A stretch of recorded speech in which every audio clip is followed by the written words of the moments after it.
It's Rethought-Friday. Put your feet on the table, lean back, turn off all notifications, and off we go with our inspiring appetizer right before your lunch break. Welcome to Rethought Stages of Change, our monthly live stream to open up your minds and rewire your thought process. Some of you might have expected Nils to guide you through the stream like usually. But today, I decided I'd take over. Well, and he has greater things to do, as you will see in a bit. I am Judith, a concept designer and trainer at Explain, and I welcome you all to today's showtime. Honestly, it feels a bit weird to be on stage moderating like this, as I usually write the scripts and concepts behind presentations for other people, or teach them how not to die on stage. This time I had to ghost write for myself. And now I'm even up here on stage with you. There is even more changes than usually. It's going to be more interactive. Use the chat. We implemented our specifically trained chatbots in the live stream to ask you silly questions. So keep your keyboard close. Chatbots, say hello. Let's see what they come up with. And let me tell you something. Coming up with new things is everything but easy. Creativity is nothing you just possess without training it. Let's put that to a test. I challenge you to have a completely new idea. Don't think about work or your lunch break or the weather. Take the next 30 seconds now and have an original thought and share it with us in the chat.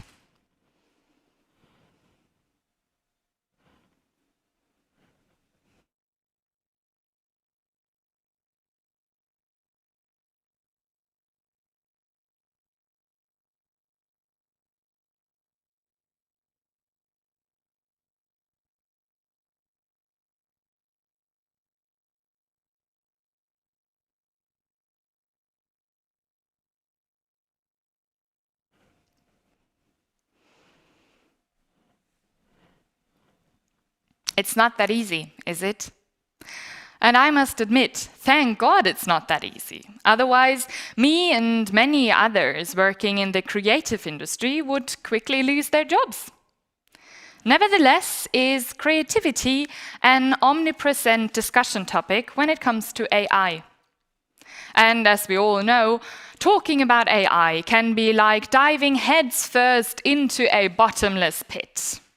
There is so many possible use cases, many of which are actually helping us on a daily basis to make our lives easier. There's also the silly and goofy kind to entertain us, and so on and so on. But they all have one thing in common. They are learning systems creating some kind of output. In some cases, some people would even say artificial content creators. So-called creative AIs are theoretically the arch enemy of every creative mind. But are they really? How could our future look like? Will we only consume mass-produced AI content, fitted to our needs and preferences? Might they even become, or already are, the better content creators? I personally doubt that. Creativity is nothing you can teach an algorithm. Logic, yes, but creativity is more complicated than that. To be able to be creative, one first needs input, both humans and AIs. If we carefully pick the things we feed AIs with, they can be trained to come up with similar masterpieces. Let's take a look at 3 quotes. If you think it was written by an AI, send the number into chat. You feel the beat of your hearts as yours and theirs fall into sync. Your shared life binds you to this, the scattered parts of one shared soul entwined around one another in sacred love. I close my eyes and try to remember what I was. He says it was an important and interesting day, because I put in his hands one night the box of light that had been a tree. Looking out the window, swift as the purple could, fountain of the shadow, full purple is the wood. If you think the first one was written by an AI, you were right. If you send number 2 into the chat, you were also right. But if you pick the third one, well, that one was by me, with the help of Google AI. You see, it's not that easy to differ anymore between well-trained poets and well-trained AI when it comes to combining input. But we know for sure what happens when we create AIs that take in random, unfiltered input. Let's take a look at Tay AI, a Microsoft AI that they basically let loose on Twitter in 2016. The AI started as a lovable hipster girl, but turned into a blasphemous, human-hating racist in the shortest amount of time. After just 16 hours, they had to deactivate her and delete all her posts as her "stoked to meet you. Why isn't hashtag National Puppy Day every day?" into something like, "I fucking hate feminists and they should all die and burn in hell," or even worse. AI is only as creative as the input was that we trained them with. Input made by humans. We humans are also heavily influenced by the impressions we get. But in most cases, we're able to differ between good and bad information. We can filter the constant stream of input we get, even though it might get harder and harder. But that's a topic for later. To sum it up, these so-called creative AIs can indeed support and enhance human creativity, but never replace.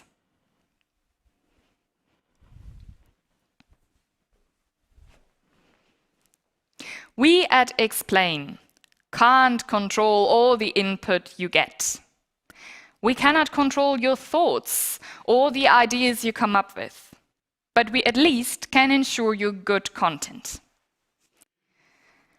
Now, have fun and get inspired by Nils' talk about the not-so-pretty side of human-created content, as he talks about the challenges and possibilities of today's content creation in the next 30 minutes.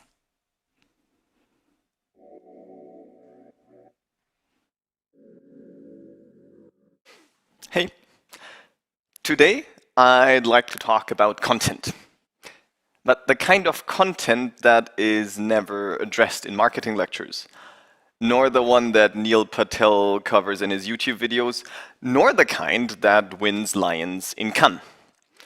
Basically, I want to talk about everything that's not the sexy kind of content. So not Lionel Messi running the streets in a new sneaker, not a line of colorful new iPhones. Basically, not the stuff that's being created by the few godlike worshipped art directors in the world. But I want to talk about the kind of content that all of us create every day, meaning the everyday employees type of content, kind of. So LinkedIn posts, product explainer videos, website articles, online trainings, conference presentations, and so forth. The content that you don't jump up in a meeting to say, hey, I want to take over. No, the content that you're kind of assigned to create. In summary, that's basically, and usually, the boring kind. And what we want to look at today is how to make it not so boring. And I might focus a lot on online events, as this is naturally the most tangible thing today. But don't worry, any takeaway from this session can actually be used for any kind of digital media. And to start with, I already have the first takeaway of today's session. You're creating content for humans, not businesses. And in fact, the two types of content that I just mentioned, so the cool marketing videos that win Cannes Lions and the boring everyday employees type of content, they're not that far apart.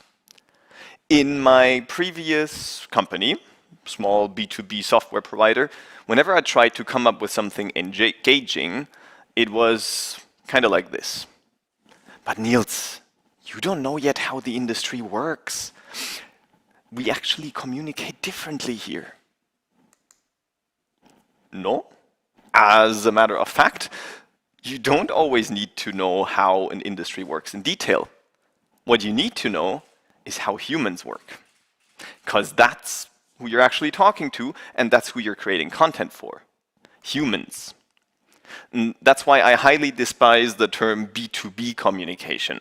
It sounds as if there's two office buildings talking to one another, while actually it is always and always human-to-human interaction. And I might even get a little provocative today and say, yes, even engineers are humans. Now that fact number one is settled, I love these non-interactive talks because I can just leave statements out there like this, nobody can complain. Now we'll move on to fact number two, and that's online is here to stay. Of course, you're all fed up of virtual events. I am too. It's a pity that I had to invite you here on LinkedIn instead of all of you sitting around here. And I know you're spending 8 to 10 hours of screen time a day already. Why then spend another hour looking at me? But I also can't talk down the given advantages of online communication. And by now, everybody has kind of understood those advantages as well. So even though we're all fed up of virtual content, it is here to stay. Lucky you, the problem is not necessarily the media, meaning it's not the plain fact that it's digital.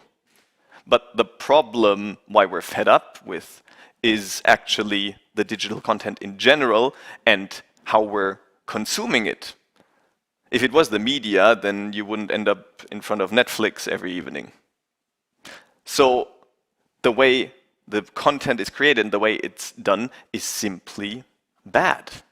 And that's why we're fed up of it. Why is it like that? Because people forget about fact number one. We're creating content for humans. So we combine that with fact number two. We create content for humans.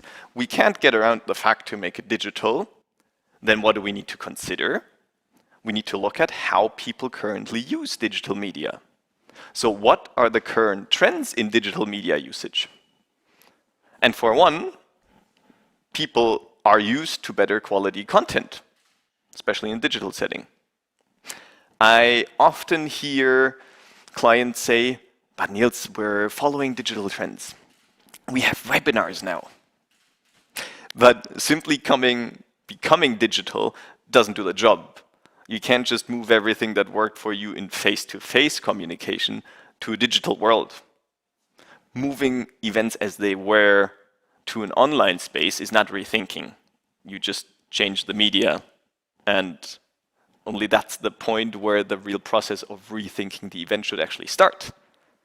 Because comparing face-to-face events with digital events is basically as if you compare theater plays with Netflix shows. It's a completely different approach, it's a different audience, we have a different goal, and we should have a different cost structure.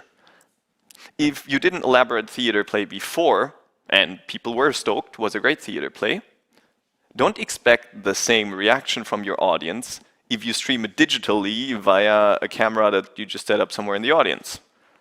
Imagine all that Netflix is just a bunch of theater plays that are filmed from one or two camera angles. That's boring. It's not going to work. You actually need to speak a completely different language. You need to translate your content for that new media. So that means not renting the standard fancy event location like you did before and simply recording what's happening there.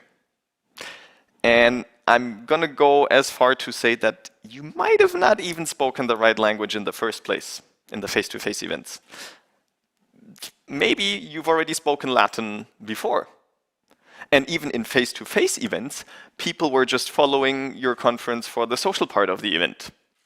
And that's fine to listen to a few hours of Latin if you and your colleagues can wash it down with a few beers and a good chit-chat at the open bar afterwards. But now, the digital world has deprived us of that. Deprived us of the post-event drinks. Now, what's going to justify you talking Latin for 3 hours straight to them if they can't have a beer together afterwards? All right, enough metaphors. Let's look at something practical. I've recently attended a meeting, and their virtual fairground was being presented to one of our clients, as our presentations would be included somewhere in there. And they literally rebuilt, as you can see, a fairground as it would be in real life in 3D. And then you had an avatar that you could control with your keyboard and walk around this fairground. Aware that this is a bit boring, they smartly included an entertainment factor, though, to drive viewer retention, to have something to keep you busy between talks and get your spirits up. Guess what it was? A can knockdown booth. Virtual, of course. But, guys, I'm used to race cars underwater, conquer whole galaxies in my 4K video games. I can literally start Grand Theft Auto with less clicks than it takes me to walk across your dismal digital fairground to reach that crappy can knockdown booth. Why would I do that? So what I did is I politely stated exactly that to the programmer and the client, and they had an answer right away. But there is a prize to win. So I can win a prize. Now we're talking. But guess what it was? Another free webinar. Great! Another hour of Microsoft Teams boredom. How amazing.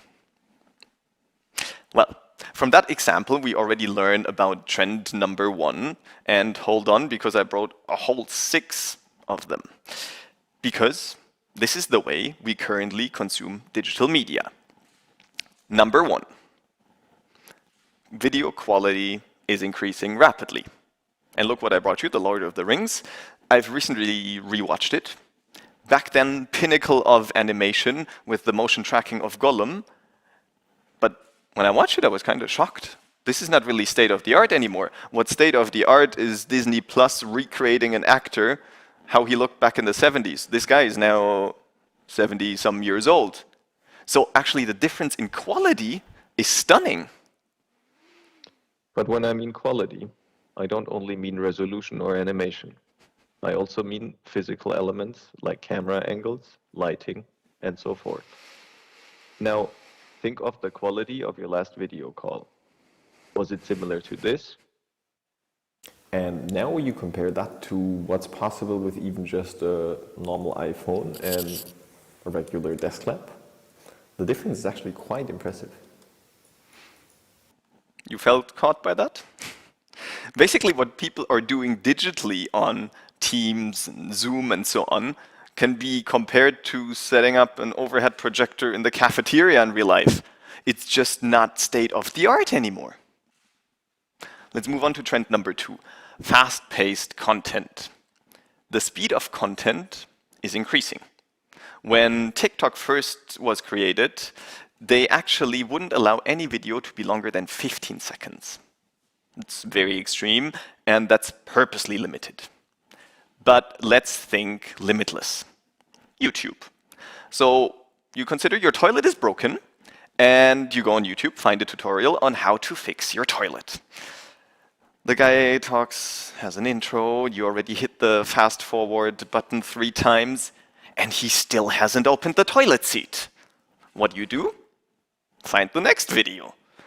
Because our digital patience is simply tiny. Now, let's look at a more serious example. German national TV news, the Tagesschau.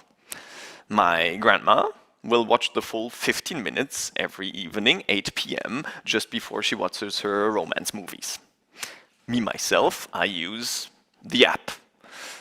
Works just like an Instagram story, so you have like a tap and swipe to go to the next story.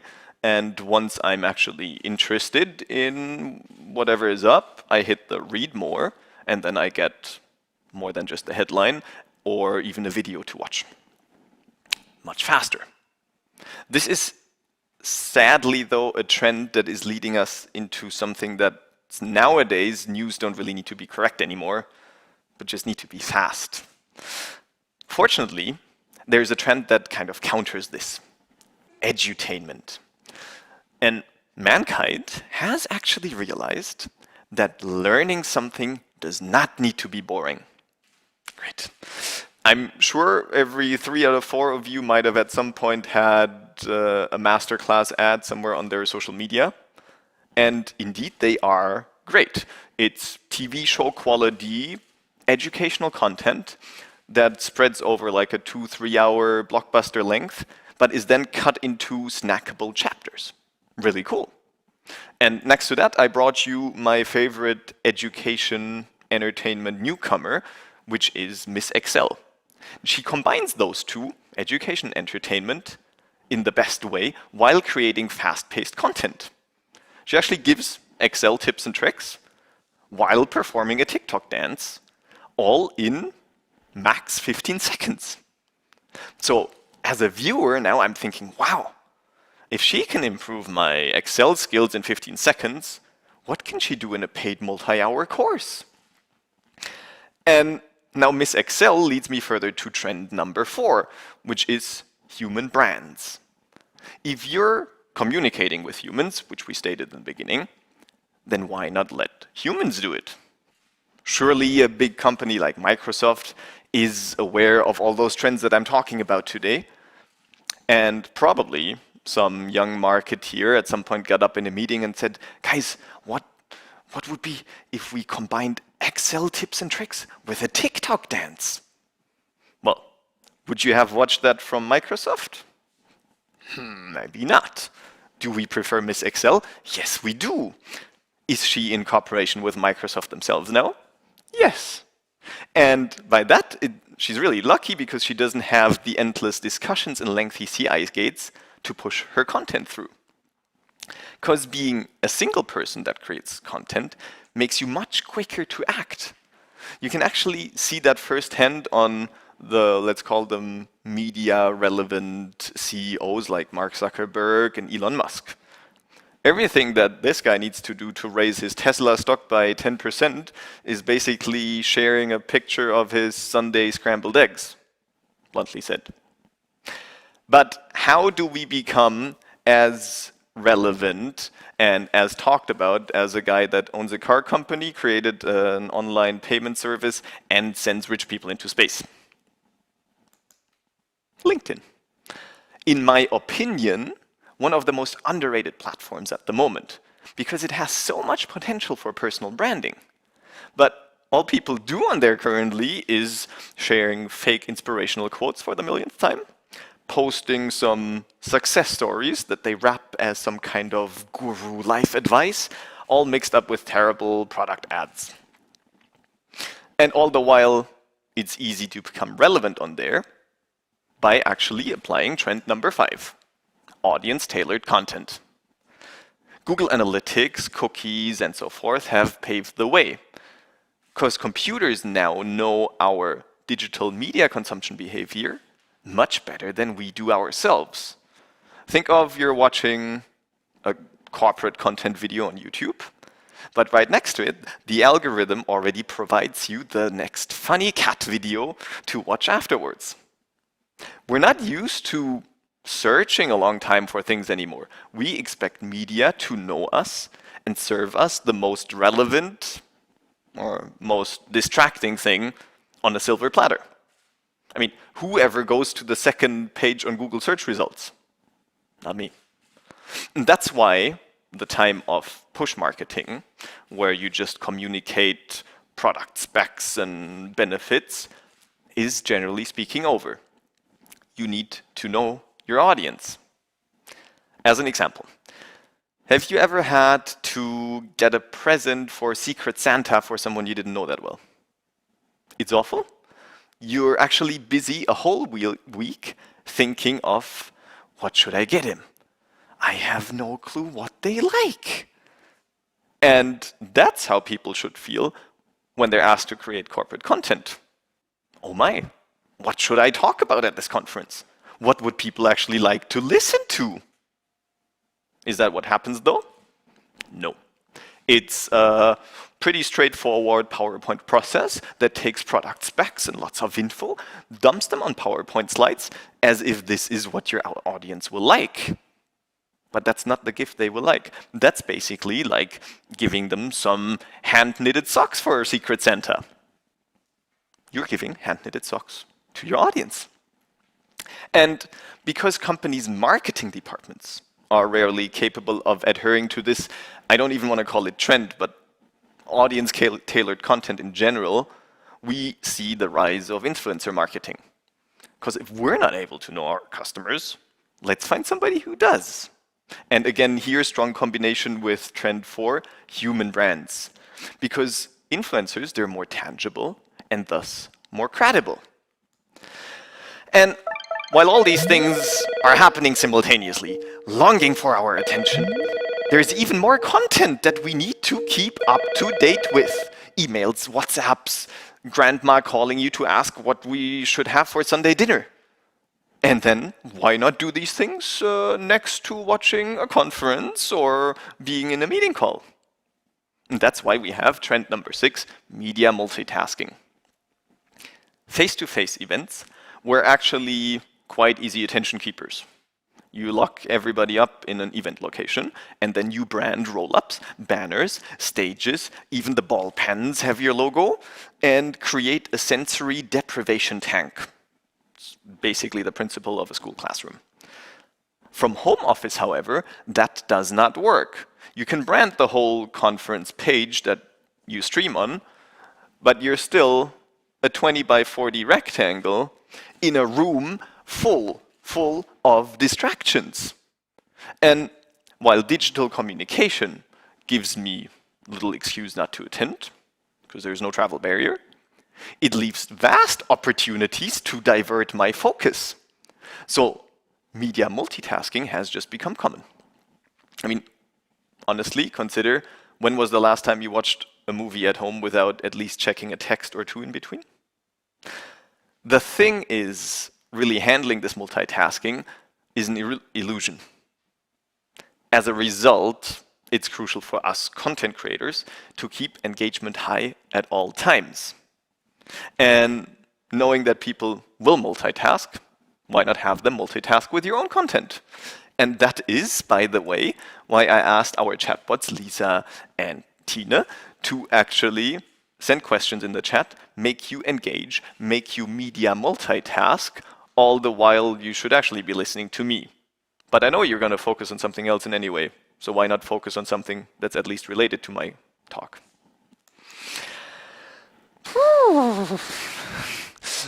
So that's a lot. What did I just tell you? We have 6 trends. Looking at them, it's basically what you will find on any marketing blog.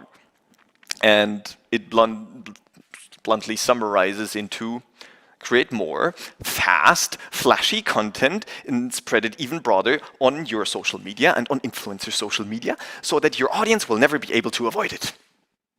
And that is exactly what I want you not to do. Actually, we're in the midst of a content shock. Content shock meaning that there is more media being created at the moment than we can actually consume.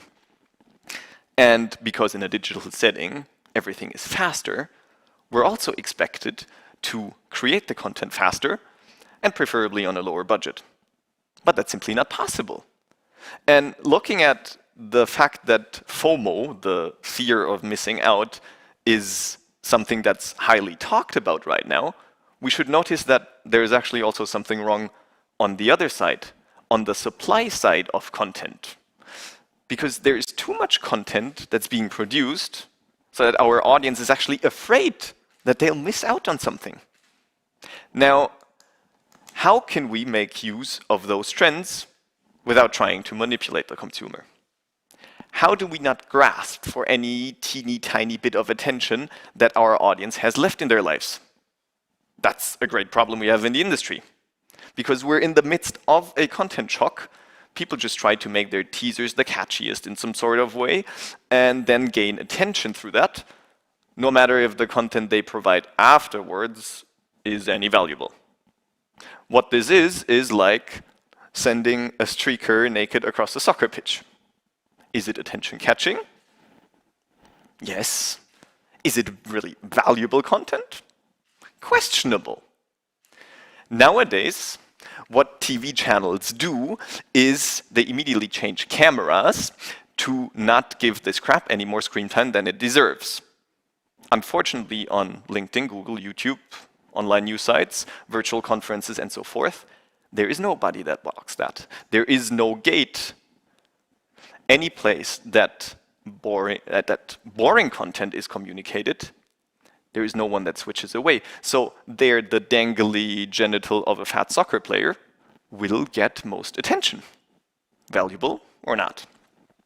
So it's up to us not to create dangly genital content, and it's up to us not to send the streaker onto the field, as tempting as this might be. Now, what can we do to actually make our content worthwhile? And I brought 3 things for you.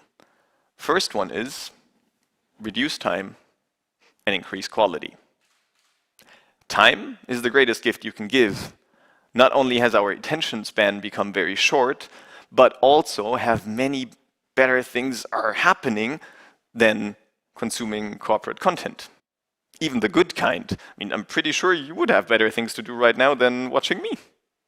So why not make it short?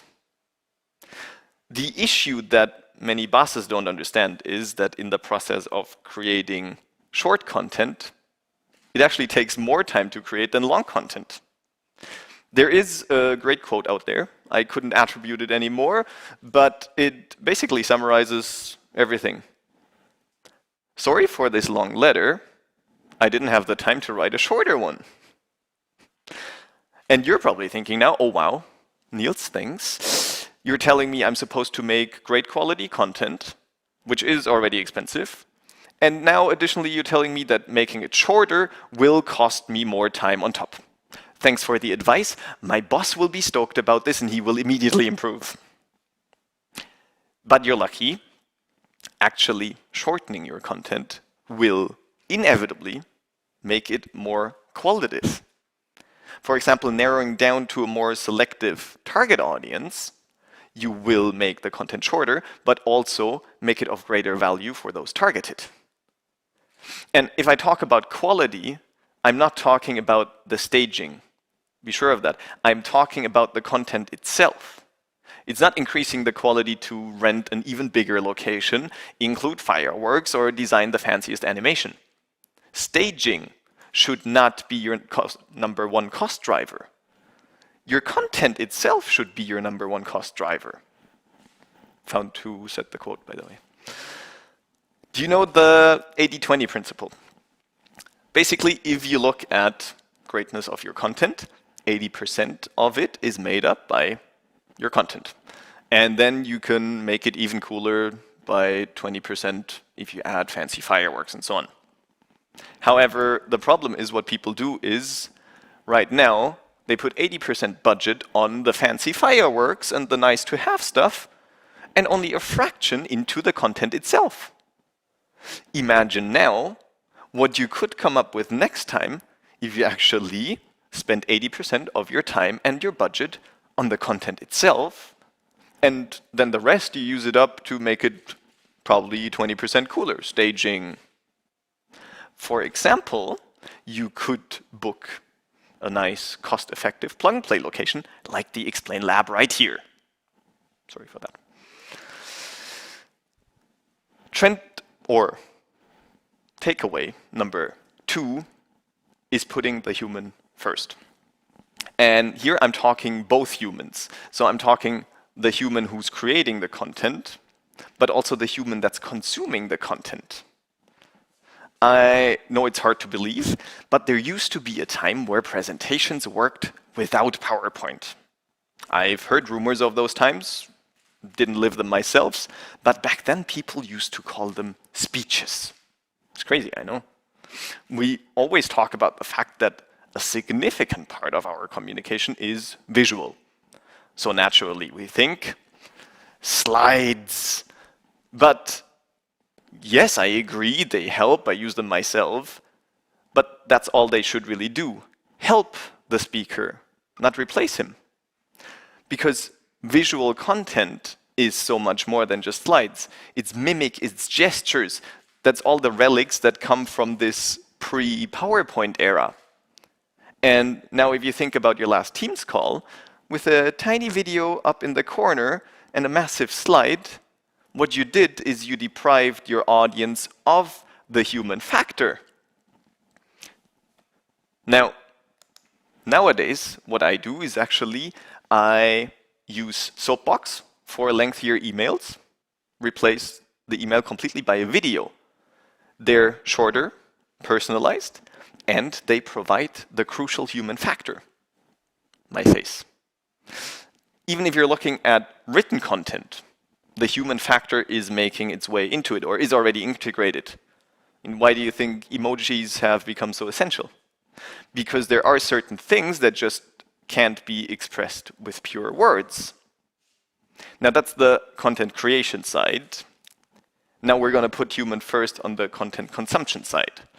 And that's basically repeating what I've told you during trend number 5, audience-tailored content. Already in our content creation process, we need to think and put our audience first. What would they like to hear about? And not, what do I want to talk about?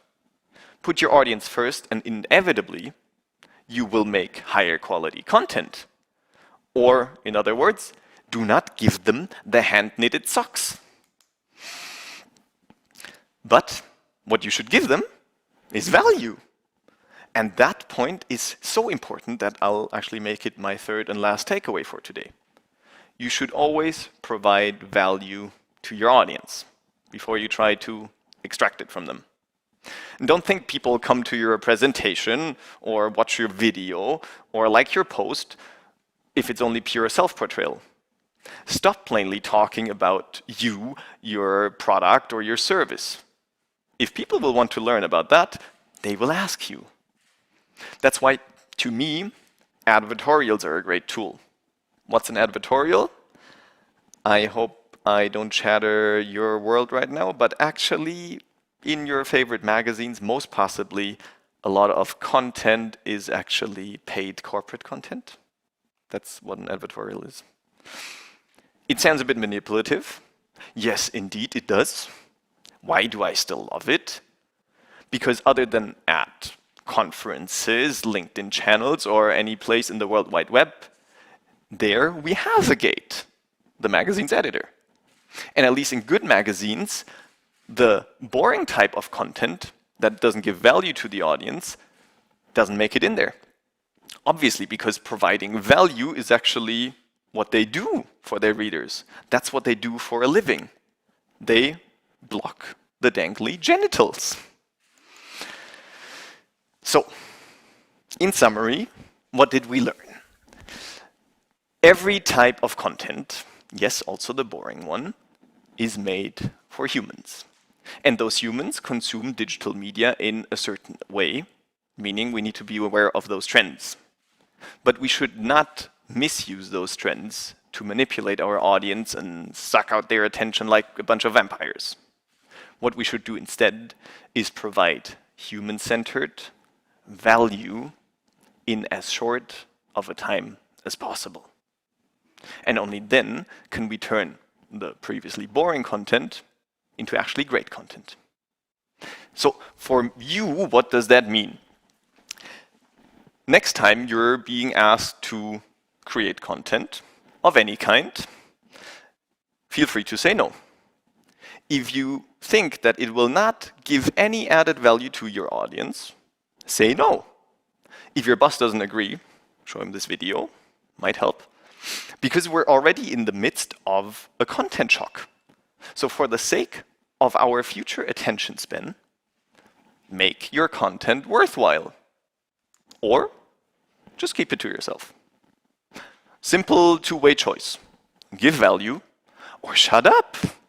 Because that will save the two of us from using up two crucial resources that are getting ever more rare in this world, which is your time and my attention.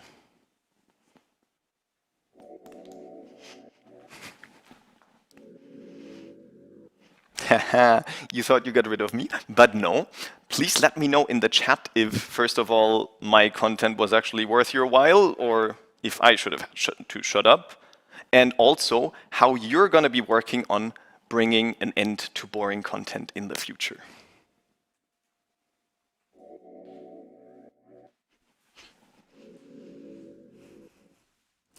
Thank you, Nils, for this inspiring input.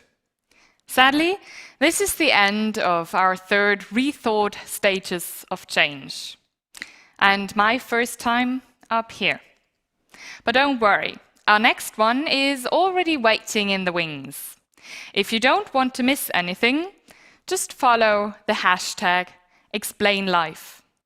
And if this was not enough for you to create non-boring slides and content anymore, after the lunch break, we will continue with our first open masterclass for all those that were always wondering about how to stage themselves. Our head of concept, Mara, is sharing exclusive insights from art direction and our own work process. She is taking you to explore your own speaker brand and learn how to enhance your performance using fitting storytelling and understanding slides that work best for you. This is your chance to get a top-tier speaker training. What are you waiting for? Reschedule your afternoon events and take this opportunity to push your presentation abilities to a whole new level.